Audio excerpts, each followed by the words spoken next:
controlar los cielos sobre una sofocante isla llamada Guadalcanal. Su lucha en el cielo ayudaría a decidir el curso de la guerra en el Pacífico. Mediante animación por ordenador seremos testigos de los combates a muerte entre los robustos F-4F Wildcats y los mortíferos cazas japoneses Zero y Oscar. Presenciaremos la batalla, analizaremos las tácticas, reviviremos los combates aéreos.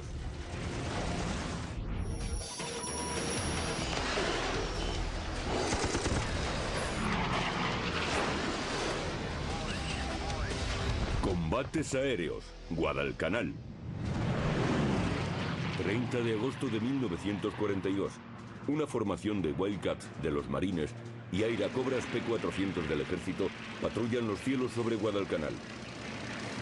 Su misión, detener a los bombarderos y cazas japoneses que amenazan la cabeza de playa ocupada.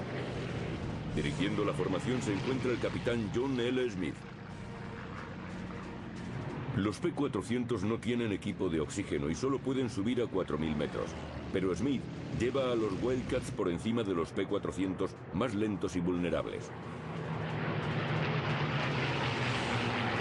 Trea el cielo en busca de aviones enemigos, pero no ve nada. De repente su radio empieza a emitir un mensaje. El capitán Smith recibió una llamada por radio de un P-400 que estaba combatiendo con varios cazas enemigos, los Zero japoneses. Un enjambre de más de 20 Zeros amenazan a los airacobras norteamericanos desde atrás. Los P-400 están aquí, los Zero aquí, atacando a los P-400 por cola. Smith y sus Wildcats están aquí, 1000 metros por encima. Los Zero no los han visto. No es que los marines usaran como cebo a los P-400. Volaban por encima de ellos para defenderles. Así, si les atacaba el enemigo, bajaban para espantar a los Zeros de la cola de los aviones. Los marines picaron al rescate de los airacobra. El capitán Smith se aproximó rápidamente y apuntó a un desprevenido Zero. Apuntaban justo detrás de la cabina en el encastre de las alas con el fuselaje del Zero. Allí es donde estaban los depósitos de combustible. Si acertaban, el avión japonés estallaba y muchas veces el ala se desprendía. Mediante un pequeño viraje a la izquierda, Smith alcanzó al Zero abriendo fuego sobre él. Era su sexto derribo durante la guerra, pero no había tiempo para celebrarlo. Los cielos estaban plagados de Zeros y Smith y sus hombres iban a pasar medio año combatiendo por el lugar más importante del Pacífico en el año 1942. Un pedazo de tierra verde llamado Guadalcanal. 3 meses antes, el reconocimiento aliado había descubierto que los japoneses estaban construyendo una pista en una isla de 145 kilómetros de longitud en el extremo sur de la Salomón. Si los japoneses se hacían con el control de Guadalcanal, cortarían la línea de aprovisionamiento de los Estados Unidos al Pacífico del Sur, y Oceanía sería vulnerable a una invasión nipona. Los aliados debían actuar rápidamente. Dependiendo de quién controlara la pista, el destino de los japoneses y de los norteamericanos en aquella región sería muy distinto. El 7 de agosto de 1942, los Estados Unidos lanzan su primer asalto anfibio de la Segunda Guerra Mundial. Más de 11.000 marines desembarcan en Guadalcanal. Los norteamericanos conquistan rápidamente una cabeza de playa en la isla y al segundo día se apoderan de la pista japonesa, poniéndola de nombre Henderson Field. Los japoneses llevan miles de soldados de refresco a Guadalcanal y atacan sin descanso a los norteamericanos, tratando de expulsarlos de la isla. Los marines luchan desesperadamente mientras preparan Henderson Field para las operaciones aéreas. Tratan de mejorar la pequeña y quebrada pista con tractores y equipos japoneses. Se reparan los daños de las bombas y como pista colocan una superficie de chapa perforada. Tras 2 semanas, las obras ya están acabadas y aterrizan en la base 19 cazas F-4F Wildcats y 12 bombarderos en picado SBD Dauntless. La isla de Guadalcanal se mantuvo gracias a que los norteamericanos llevaron aviones a Henderson Field para proteger los barcos que abastecían a los marines. Debido a que el nombre en clave de Guadalcanal para los aliados era Cactus, Henderson Field se convirtió en la base de la Cactus Air Force, compuesta de 43 pilotos y del personal de tierra. Pero aquellos hombres pronto descubrirían que el enemigo no sería su único problema. La isla estaba infestada de moscas. Era muy sucia, olía mal y estaba manchada de sangre. Además, incluso resultaba peligroso caminar por la playa porque por todos lados había municiones sin explotar. Allí vivían en tiendas con suelo de barro. Las letrinas eran una trinchera con un banco de madera y se aseaban en el río Lunga, repleto de cocodrilos y sanguijuelas. Los aviadores de la Cactus Air Force eran superados en número y recibían pocos suministros. Además, sus cazas, los Wildcats, no poseían la agilidad de los ceros enemigos. Pero su gran ventaja consistía en que su jefe era un líder nato. Se trataba de John Smith, de 27 años. Smith era un cazador muy combativo y un diestro táctico. Siempre nos explicaba sus tácticas de combate y decía: utilizad vuestras energías contra las debilidades del enemigo. Y esa ha sido la mejor estrategia desde los primeros aviones de combate. El 30 de agosto de 1942, el capitán John Smith y sus hombres se encuentran protegiendo Guadalcanal de los cazas y bombarderos enemigos. Después de 8 días en la isla, Smith ha derribado 5 aviones, convirtiéndose en as. Hoy ha derribado uno más. Al poco divisa otro cero por debajo de él saliendo de una nube. El cero está aquí. Smith se encuentra aquí por encima de él. Planea utilizar la velocidad de picado del Wildcat para ponerse detrás de los aviones japoneses. Pasa a vuelo invertido y pica produciendo unas Gs positivas que lo mantienen pegado al asiento. Si vuelas en invertido y tiras de la palanca, las Gs son positivas, así que te pegan al asiento y puedes soportar mejor las fuerzas de inercia y bajar más deprisa. La maniobra da resultado. Smith da la vuelta. A continuación nivela detrás del cero y abre fuego. Las 6 ametralladoras de 12,7 disparan 200 proyectiles cada 4 segundos.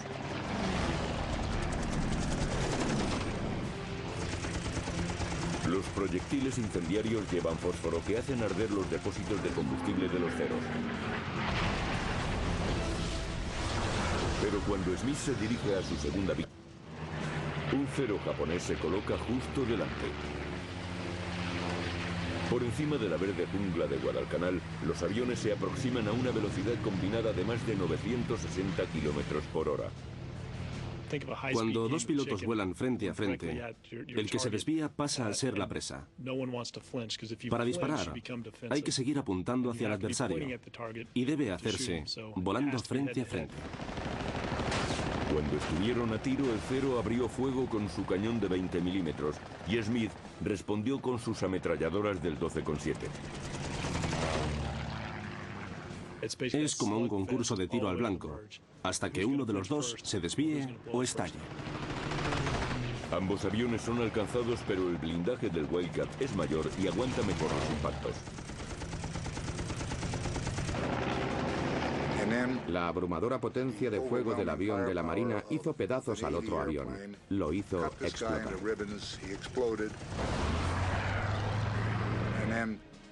Smith tuvo que hacer un movimiento muy brusco para bajar el morro y volar por debajo de los restos del avión para escapar de ellos.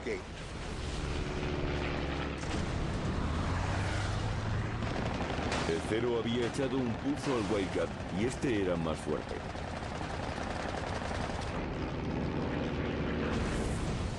Construido por Grumman Aircraft, el Wildcat voló por primera vez en 1937.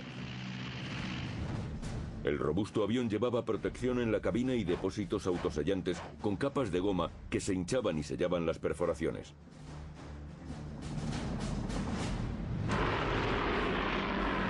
El Wildcat tuvo que enfrentarse al más famoso de los cazas japoneses, el mortífero Zero A6M3 de la Mitsubishi.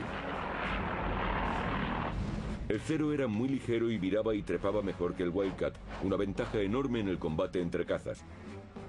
Pero su delgado blindaje y la falta de depósitos autosellantes le hacían estar en clara desventaja en los combates contra el más robusto Wildcat. En un combate caza contra caza, la diferencia entre el Wildcat y el Zero es como la diferencia que hay entre un hacha y un florete. Los dos son efectivos, pero se usan de diferente manera. El Zero era más veloz, más maniobrable y ascendía más rápido que el Wildcat. Pero el avión de Grumman era más robusto, estaba mejor armado y picaba más rápido que el Zero. Generalmente, los pilotos del Wildcat evitaban combatir con el Zero persiguiéndose el uno al otro. Con los Wildcats se preferían los combates frontales, debido a sus 6 ametralladoras del 12,7, su grueso blindaje y la protección alrededor del motor. Así, sí podían vencer al Zero. El combate del 30 de agosto fue un gran triunfo para Smith y sus pilotos. Derribaron 14 de los 22 Zeros atacantes. Los bombarderos a los que protegían los Zeros se retiraron antes de llegar a Guadalcanal. Dando por finalizado el enfrentamiento, Smith se dirigió hacia Henderson Field, pero todavía quedaban 2 Zeros justo frente a ellos.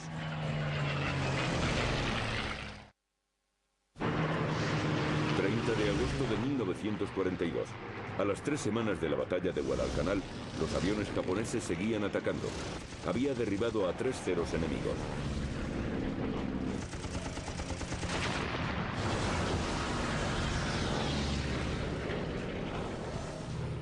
El capitán Smith pensó que la misión había concluido y regresó a la base. Entonces encontró 2 Zeros que estaban ametrallando a Henderson Field, así que, como cualquier piloto habría hecho, acudió a la refriega y luchó contra los atacantes. Smith vuelve a estar en inferioridad numérica, pero está por encima de los Zeros y estos aún no le han visto. Los Zeros están aquí. Smith está aquí, 240 metros por encima de ellos. Confía que mediante un fuerte viraje en picado se sitúe en la cola de los Zeros antes de que estos puedan reaccionar. Hace medio tonel y en invertido pica hacia el enemigo.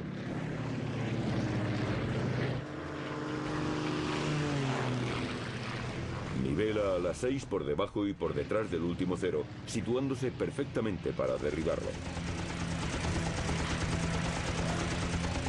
El Zero realiza una maniobra evasiva virando ceñido hacia la izquierda. Pero Smith lo había previsto y sigue disparándole con sus ametralladoras del 12,7. Disminuyendo su velocidad y abriéndose a la derecha, el piloto japonés confía que Smith le sobrepase. Pero Smith corta el motor y sigue detrás de él.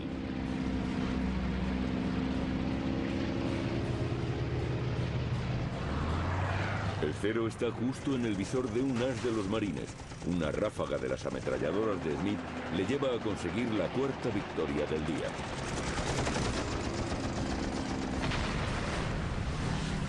Es una victoria para el capitán Smith y un orgullo para sus hombres. Él mandaba con el ejemplo. Siempre era el primero en lanzarse al ataque contra una formación de Zeros. Y sus hombres le seguían hasta donde fuera necesario sin dudarlo. Porque sabían que Smith siempre estaría dispuesto a luchar hasta el final.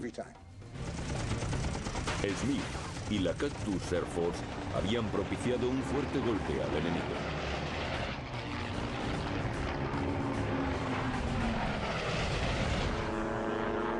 Pero los pilotos norteamericanos solo volaban por el día. No disponían de las ayudas de navegación y radar necesarias para combatir por la noche. Mientras que la Marina japonesa había desarrollado durante los años 30 poderosos instrumentos ópticos y telémetros, y las tripulaciones habían sido entrenadas para operar en total oscuridad.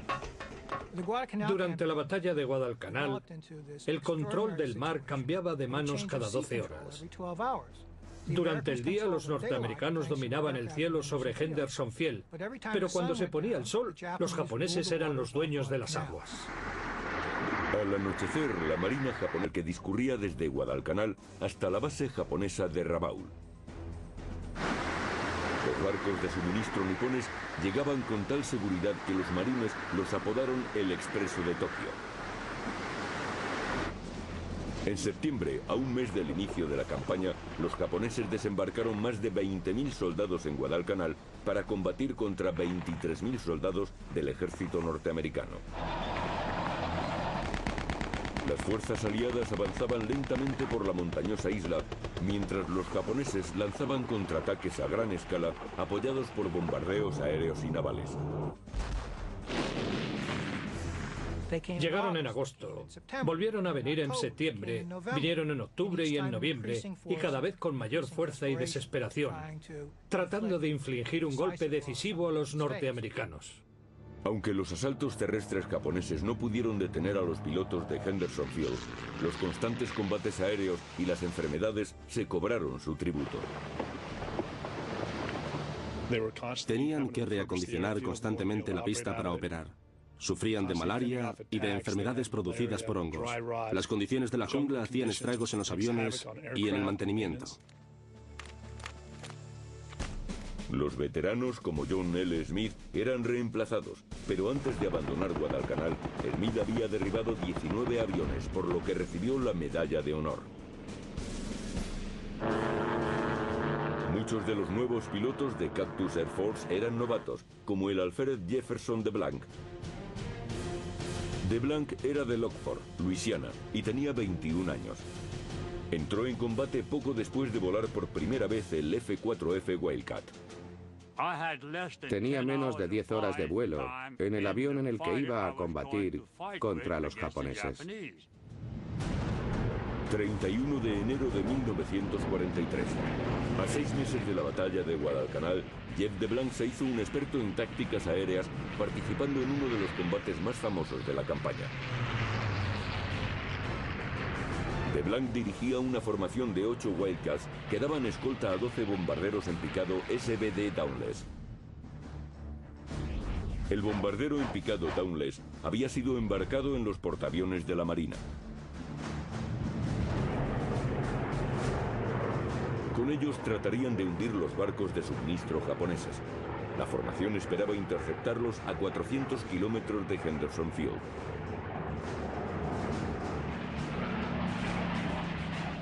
La idea era interceptar el convoy lo más lejos posible de la isla. Así, si fallaba la misión y el convoy proseguía, había tiempo para volver a la base, cargar combustible y municiones, regresar y atacarle de nuevo. Las precarias condiciones de la jungla habían hecho mella en los Wildcats. Los aviones llamaron por radio para decir que tenían problemas y que querían regresar. De Blanc protestó.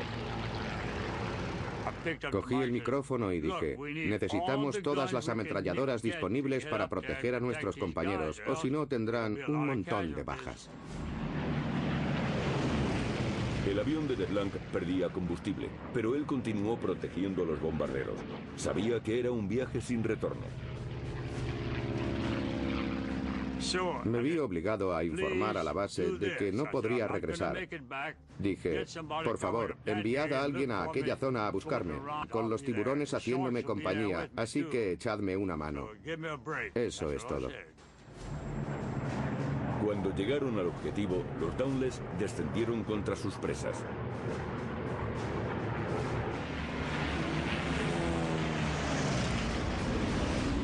De repente, 2 hidroaviones japoneses Speed picaron contra los lentos y vulnerables bombarderos en picado.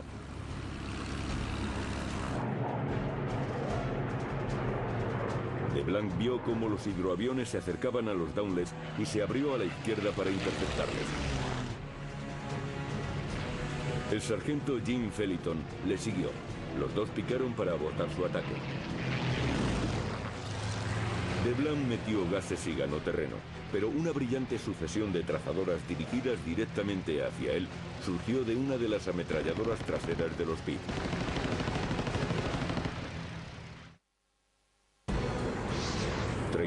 De enero de 1943, 6 meses desde el inicio de la campaña de Guadalcanal.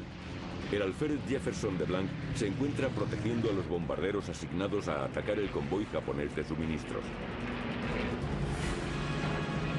Ahora pica para salvar a los bombarderos de 2 hidroaviones japoneses. Cuando se aproxima a ellos, el ametrallador trasero de un Pitt abre fuego contra él. Los artilleros posteriores de los hidroaviones son grandes tiradores. Cuando se tiene un hidro en el visor, es mejor no acercarse demasiado, porque el artillero de cola puede acabar contigo. Aunque se trata de un biplano, el Mitsubishi F-1M Pitt puede desenvolverse muy bien en un combate aéreo.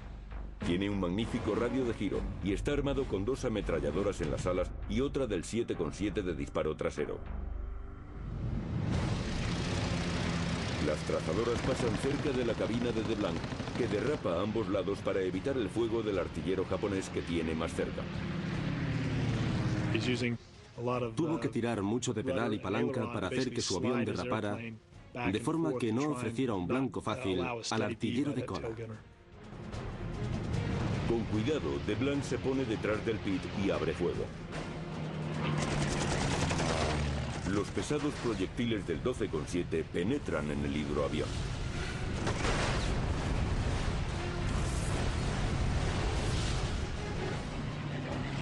Forzando los 1200 caballos del motor de su Wildcat, DeBlanc se acerca rápidamente al segundo Pitt. Sus trazadoras perforan sus depósitos de combustible. Mis disparos le dieron justo en el centro y su avión se incendió. Y explotó.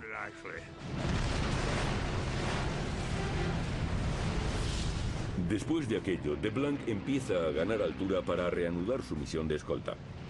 De pronto ve una formación de aviones que se acercan deprisa. Son cazas japoneses Oscar. El Nakajima Ki-43 Oscar es un caza del ejército de tierra japonés. El Oscar es tan rápido como el Wildcat y es mucho más maniobrable, pero este puede absorber más daño y lleva 6 ametralladoras, 4 más que el Oscar. Los Oscar vuelan con los gases a fondo para atacar a los bombarderos en picado, pero están demasiado centrados en él.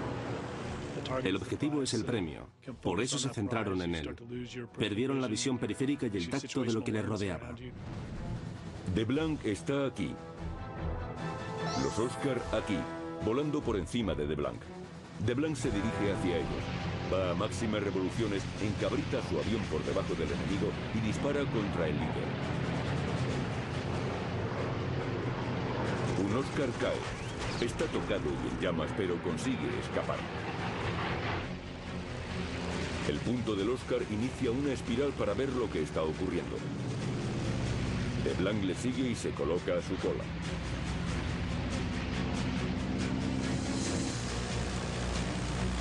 El Oscar ocupa todo su visor.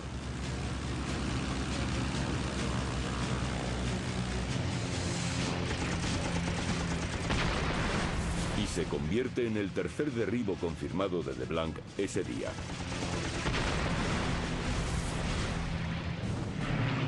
A DeBlanc casi se le ha acabado el combustible, pero decide seguir protegiendo a los Downers. Mi trabajo era proteger a los bombarderos en picado. No soy un héroe, simplemente obro de acuerdo con mi conciencia. Si no hago lo que debo, entonces estoy faltando a mi deber. De pronto DeBlanc se da cuenta de que los Oscar han dejado de atacar a los bombarderos y se dirigen hacia él. Los Oscar descienden para dar caza a DeBlanc y Felton. Estando en minoría, los dos norteamericanos revierten instintivamente a una maniobra defensiva clásica, la Thatch Whip. Es una táctica sencilla pero efectiva que fue diseñada durante la guerra por los mandos de la Marina Jimmy Thach y James Fadley. Dos cazas vuelan a la par, separados unos 60 metros. Si el enemigo ataca a uno de ellos, los dos aviones se giran el uno hacia el otro, de forma que cuando el atacante sigue a uno de ellos, se convierte inmediatamente en el blanco del otro.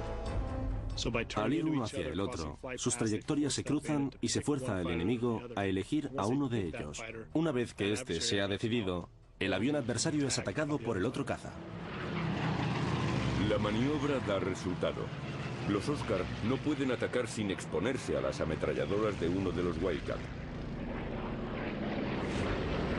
Pero Feliton hace un viraje demasiado amplio con su Wildcat y acaba en el visor de un Oscar que va detrás de él.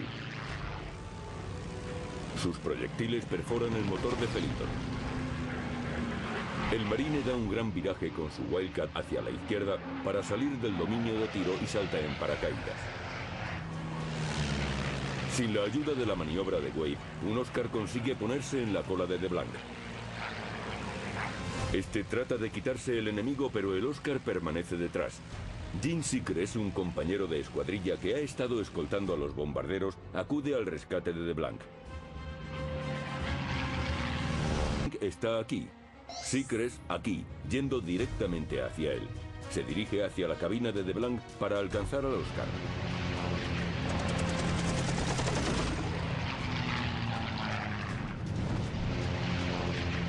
Sicrest casi arranca la cola de DeBlanc, pero la treta surte efecto. El Oscar se aleja. Cuando DeBlanc mira, tanto Sicrest como el Oscar han desaparecido. Entonces pensé que ya había tenido bastante. Sabía que si continuaba peleándome con aquellos tipos acabaría siendo hombre muerto. Di la vuelta y me fui a casa sin importarme la gasolina que me quedaba. La noche se acerca muy deprisa. DeBlanc está en una situación crítica por la gasolina y empieza a subir para alcanzar los Downes.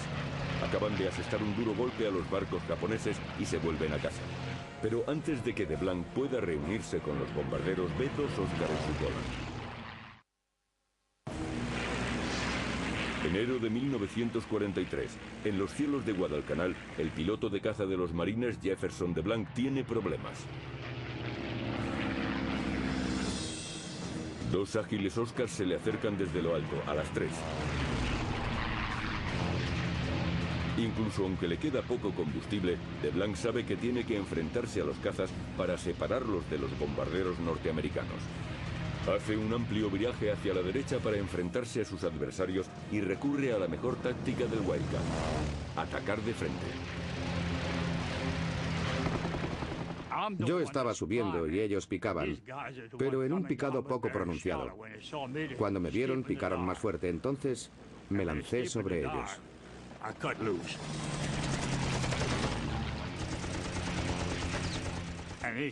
Y uno saltó por los aires, lo había cogido en el centro del visor, explotó todo el avión.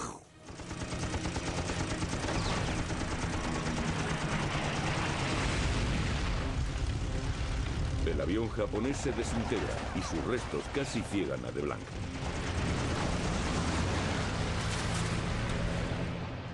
Su motor salió disparado y pasó dando vueltas por encima de mí. Fue una visión muy extraña. Nunca había visto nada igual. Y eso no era todo, porque delante de mí no había más que restos del avión que chocaron contra mi hélice y contra las alas. Pero no perdí el control, conservé el mando. El motor todavía funcionaba. Pero entonces DeBlanc se percató de que el segundo Oscar se acercaba peligrosamente por detrás. Me miraba como si ya estuviera muerto, convencido de que me haría saltar por los aires. Cuando se acercó nos pusimos a picar hacia el mar. Con el Grumman yo sabía muy bien que solo se podía hacer una cosa. No podía volar recto porque me seguiría. No me alcanzaría de lleno. Si se subía mucho el morro entraría en pérdida y caería. Y entonces es cuando aprovecharía para disparar. Solo me quedaba una alternativa: engañarle. DeBlanc hizo derrapar el Wildcat y perdió velocidad tratando de que el enemigo le sobrepasara. Cuando derrapé, él iba demasiado deprisa. Yo enderecé el avión y le dejé pasar. Pasó rozándome, casi tocando ala con ala. El piloto del Oscar trató de imitar la maniobra, perdiendo velocidad para situarse en la cola del Wildcat. Trató de ponerse a mi cola, pero no lo consiguió y me adelantó. Entonces le miré y él me miró también. Si me lo encontrara hoy en día, seguro que le reconocería. Fue una locura. Mirar en la guerra al hombre que vas a matar. Si alguien lo ha hecho, sabe de lo que estoy hablando. Con el Oscar a bocajarro, una sola ráfaga bastó para destruirlo. Era la quinta victoria confirmada de DeBlanc de ese día. En una tarde se había convertido en un as. Pero la sensación de triunfo fue breve. Miró los instrumentos y consultó el reloj. En el instante en el que miraba la hora, un proyectil japonés del 7,7 me alcanzó en el reloj de pulsera y me lo arrancó. Y en fin, aquello me asustó. Ahora DeBlanc se encontraba en el visor de un Oscar. Su motor, la hélice y la cabina estaban recibiendo el plomo del japonés, pero gracias al blindaje del Wildcat seguía con vida. Siguió disparando. Los proyectiles pasaron por el motor y chocaron contra la parte frontal, la hélice. Después alcanzó el motor y se puso a echar humo. Empezó a fallar y salté en paracaídas. Cuando DeBlanc llegó al agua, se acercó nadando a una isla que estaba en manos enemigas. Los nativos lo recogieron y lo cambiaron a una tribu amiga por un saco de arroz. Muchas personas son incapaces de calcular exactamente cuánto valen. En cambio, yo sí sé cuál es mi precio. Nada menos que un saco de 5 kilos de arroz. El alférez DeBlanc es un personaje sorprendente de la aviación naval. Vivió para contar su historia y al regresar le concedieron la medalla de honor. En febrero de 1943, la Cactus Air Force había combatido con lo mejor de la aviación japonesa, paralizando su ataque. Tokio acabó decidiendo que el precio que había que pagar por Guadalcanal era muy alto. La campaña de Guadalcanal duró oficialmente 6 meses, desde agosto de 1942 hasta febrero del 43. Fue entonces cuando Tokio decidió retirar las fuerzas japonesas que aún permanecían en la isla. Más de 11.000 japoneses fueron evacuados rápidamente. 20.000 de sus soldados murieron en combate o a causa de las enfermedades y el hambre. Casi 6.000 norteamericanos murieron o resultaron heridos. Fue una gran victoria. Guadalcanal se convirtió en el punto de partida del avance aliado a través del Pacífico. Pero el 7 de abril de 1943, los japoneses realizaron un último norteamericanos que traían suministros a Guadalcanal. Lanzaron una ofensiva aérea a gran escala desde sus bases al norte de las Islas Salomón y desde 4 portaaviones. En aquel ataque masivo intervinieron más de 200 aviones.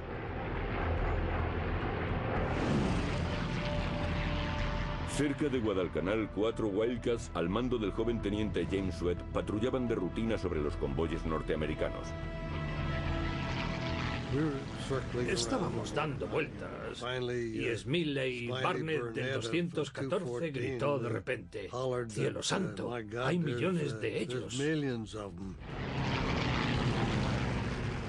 Miramos hacia arriba y nos quedamos atónitos. Había cientos de aviones. Parecía una nube de mosquitos. No podíamos dejar de pensar que era una misión suicida. Éramos solo 4 aviones y había de 75 a 80 bombarderos en picado japoneses y 150 ceros dirigiéndose hacia nosotros. La formación japonesa está aquí. Los cazas de Sweat están debajo de ellos, a 13 kilómetros. El enemigo no ha visto todavía a los norteamericanos. Sweat sube en dirección a los bombarderos Bal. Diseñado según el Stuka alemán, el bombardero en picado Aichi D3A2 Bal es un firme puntal de la flota embarcada japonesa. Cuenta con ametralladoras en las alas y atrás otra de 7,7 milímetros. La táctica de este bombardero era picar en un ángulo muy agudo desde 5.000 metros, acelerar a 500 kilómetros por hora, soltar sus bombas a ras de suelo y volver a su base. Ansioso por conseguir su primera victoria, Sweat se separa de los otros Wildcats en busca de un objetivo. 3 bombarderos Bal inician un picado contra los barcos norteamericanos. Sweat se coloca detrás de ellos. De repente, el artillero de atrás dispara una ráfaga de trazadoras directamente contra Sweat.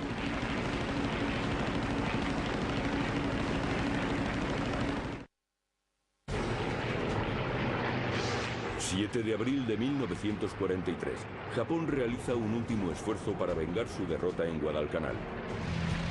El teniente James Sweat persigue a 3 bombarderos en picado japoneses Bal que atacan a un convoy norteamericano de abastecimiento. Los artilleros de cola de los Bal disparan contra el Wildcat de Sweat. Súbitamente, a 300 metros y con una sola ráfaga, estallan en llamas las conducciones de gasolina de un Bal ligeramente protegido. Es el primer derribo de Sweat. Elegí a uno de ellos, le disparé una ráfaga y estalló en llamas.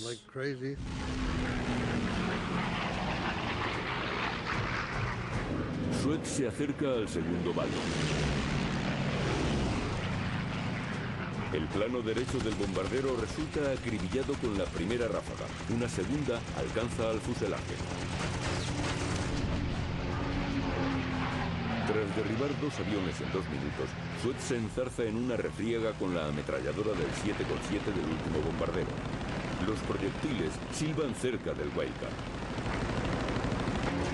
Pero de nuevo, los proyectiles incendiarios de Sweat alcanzan al combustible del adversario. Acto seguido surge una violenta explosión cerca de su ala izquierda. Es fuego antiaéreo amigo que abre un agujero al Wildcat. Sweat saca a su caza inmediatamente del picado.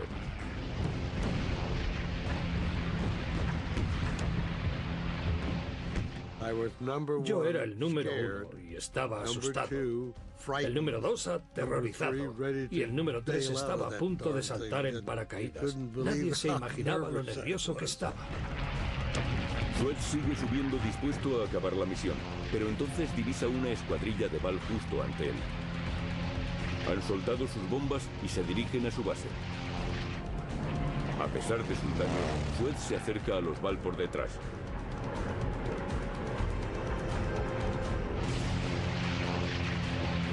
Se alinea con uno de ellos y dispara. Esta es su victoria número 4.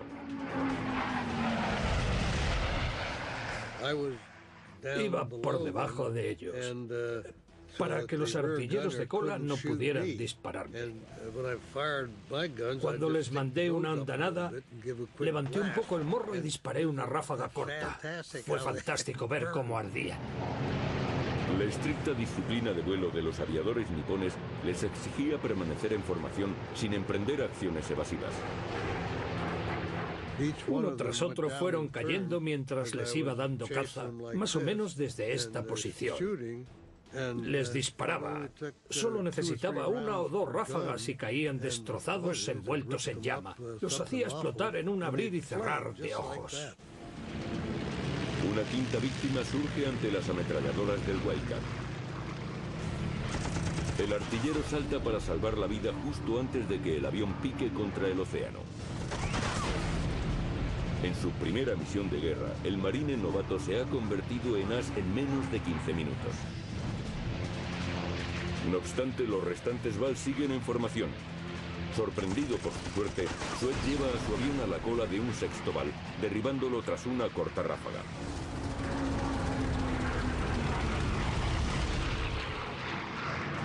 Como un león que caza a una asustada presa, Sweat sigue persiguiendo a los Bal y elige otra víctima.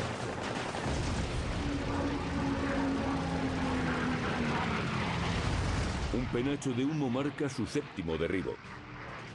Perdido el miedo, el marine comienza a sentirse invencible. Si había alguien con exceso de confianza, ese era yo. Al elegir una octava víctima, Sweat dejó de ser prudente. Apunté contra el artillero posterior mientras volaba directamente hacia su ametralladora. Pero antes de poder dispararle, él me alcanzó en el parabrisas y en todas partes.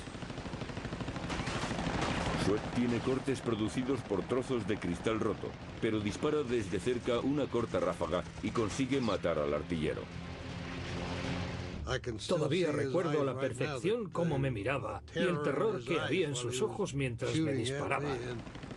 Y después, cuando yo le disparé a él, cayó desplomado en el interior de la cabina. Fue horrible. Pero Sweat ha sufrido graves daños en el avión y sabe que el próximo en caer derribado puede ser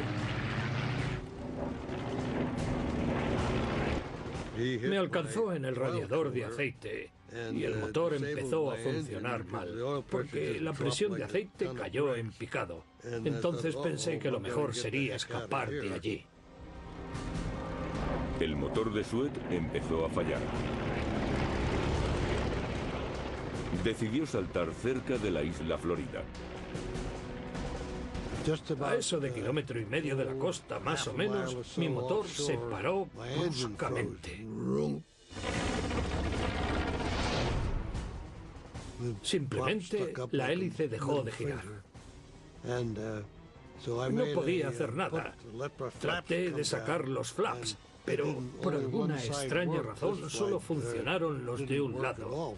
Probablemente fue a causa del agujero que había en el ala. Sweat hizo un amerizaje de emergencia, pero al dar con el agua, su cabeza pegó contra el panel y se rompió la nariz. Y lo peor fue que quedó atrapado en el avión. Me posé sobre el agua y me hundí junto con el avión entre unos 5 y 10 metros. No podía salir. El atalaje de mi hombro se había quedado enganchado en la anilla para liberar la balsa, justo por encima del hombro derecho. Lo pasé mal para salir de aquel maldito avión. Al llegar a la superficie, Sweat fue rescatado y pasó 6 días en un hospital. Cuando volvió a Guadalcanal, se enteró de que había sido propuesto para la medalla de honor. Hoy conserva esa medalla, pero también el recuerdo de aquel artillero. Noche tras noche, aún sigo viendo la cara de terror de aquel artillero cuando lo maté. A Sweat y sus compañeros se les unieron más de 70 aviones de Henderson Field.